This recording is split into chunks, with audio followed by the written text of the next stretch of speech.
সবাইকে স্বাগতম digital marketing fundamental কোর্সে। প্রথমেই পেপসির গল্প দিয়ে শুরু করা যায়। সালমান খান এখন current brand ambassador Pepsi. Swag নামে বেশ কয়েকটা টিভি কমার্শিয়াল করছেন তিনি। অনলাইন ব্যানারে অ্যাড দেখা যাচ্ছে, পেপারে অ্যাড দেখা যাচ্ছে, পেপসির বোতলে এসেছেন সালমান খান। ট্র্যাডিশনাল এবং ডিজিটাল মিডিয়া সব জায়গায় বিশাল বিশাল ক্যাম্পেইন। অথচ পেপসি নাকি সব ডিপার্টমেন্টাল স্টোরে পাওয়া যাচ্ছে না। আমার পরিচিত একজন এক ডিপার্টমেন্টাল স্টোরে গিয়ে খোঁজ নিয়েছে, সেখানে পেপসি নেই। সেখানে আশেপাশে দুটো দোকানে খোঁজ নিয়েছে, সেখানেও নাকি পেপসি নেই। সো এটা কার ফল্ট? এটা কি মার্কেটিংয়ের ফল্ট নাকি সাপ্লাই চেনের ফল্ট? আবার আপনি কোশ্চেন করতে পারেন, তাহলে যে এই যে এত বড় মার্কেটিং ক্যাম্পেইন, সেটা কি ব্যর্থ হয়েছে নাকি সেটা সফল, যে আপনার মাথায় পেপসির নাম হচ্ছে ঢুকেছে বা আপনি গিয়ে পেপসি খুঁজছেন? আরেকটা বিজনেস এক্সাম্পল দিতে পারি। আমাদের এক পরিচিত কোম্পানি 26শে মার্চ উপলক্ষে 26% ডিসকাউন্ট দিচ্ছিল সব সার্ভিসে, কিন্তু তাদের কাস্টমার কেয়ারে যখন কল দেওয়া হলো, তারা নাকি জানিই না। সো এরপর আপনার যদি ফিজিক্যাল প্রোডাক্ট থাকে, তখন কিন্তু সব দোকানেও কিন্তু জানা লাগবে, সব জেলায় জানা লাগবে। আপনি অনলাইনে বা টিভিতে প্রচার করলেন, এক প্যাকেট ডিটারজেন্ট কিনলে একটা গামলা পাবেন, অথচ ওই দোকান জানেই না। সো তারা গামলাও রাখে না। সো আরেকটা এক্সাম্পল যদি দিই, ধরেন একটা মার্কেটিং ক্যাম্পেইন শুরু হলো, ধরেন কোম্পানির সিইও বা সিএফও কিছুদিন পর আপনাকে জানতে চাইলো যে সেলস ইম্প্যাক্ট কী। আপনি ভাষা হারিয়ে ফেললেন, মাত্রই তো ক্যাম্পেইন শুরু হলো, এর মধ্যে কি সেলস ইম্প্যাক্ট পড়বে? সো মার্কেটিংয়ে সফল পেতে টাইম লাগতে পারে। সো এটা আপনারা যখন কোনো প্রোডাক্টের বিজ্ঞাপন দেখছেন অনলাইনে বা টিভিতে বা পেপারে, আমরা কিন্তু সাথে সাথে কিন্তু দোকানে যাই না। মার্কেটিং ক্যাম্পেইনের এফেক্ট সেলসে আসতে অনেক সময় 3 মাস বা 6 মাসও লেগে যায়। সো এটা একটা লং টার্ম প্রসেস। এটা স্টেপ বাই স্টেপ কাজ করতে হয়।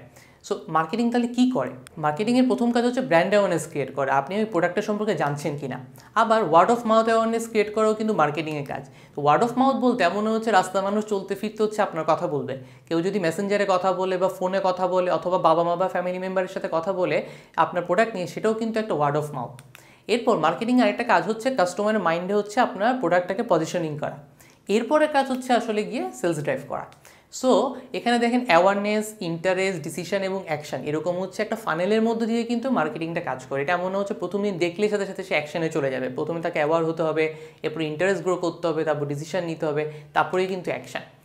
এরপর আর কি ফ্যাক্টর আছে এই যে সেলস এনশিওর করার জন্য? আপনাকে প্রথমে ডিস্ট্রিবিউশন চ্যানেলটি স্ট্রং করতে হবে, যেটা একটু আগে বলছিলাম পেপসির এক্সাম্পল দিয়ে। আবার আপনাকে চিন্তা করতে হবে আপনার প্যাকেজিং ভালো আছে কিনা, প্যাকেজিংটা দেখতে কি অ্যাট্রাকটিভ কিনা, আপনি প্রাইসিং কি সেট করেছেন, আপনার কম্পিটিটররা কী প্রাইস দিচ্ছে, অথবা আপনি যখন নতুন একটা প্রোডাক্ট নিয়ে এসেছেন, কম্পিটিটররা নতুন কোনো অফার নিয়ে এসেছে কিনা সেটা।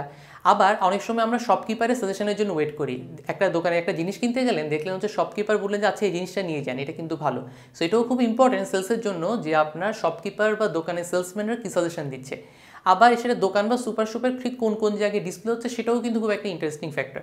সো এই এতগুলো ফ্যাক্টরের উপর কিন্তু ডিপেন্ড করবে। সো আবার আপনি যে অফলাইনে যদি কোনো প্রোডাক্ট থাকে, সেটা আপনার অনলাইন ক্যাম্পেইনের সাথে সিঙ্ক হতে হবে। সো সব দোষ মার্কেটিংয়ের না। সো আপনাকে সব রকম ভ্যালু চেন নিয়ে আপনাকে কাজ করতে হবে। সো মার্কেটিং এবং সেলস ডিপার্টমেন্টকে কিন্তু একসাথে কাজ করতে হবে। এরা আলাদা আলাদা ডিপার্টমেন্ট ঠিক আছে, কিন্তু তাদেরকে একই গোলে অ্যালাইন থাকতে হবে, তাদেরকে একই সাথে কাজ করতে হবে। কেউ কাউকে ব্লেম করলে কিন্তু হবে না।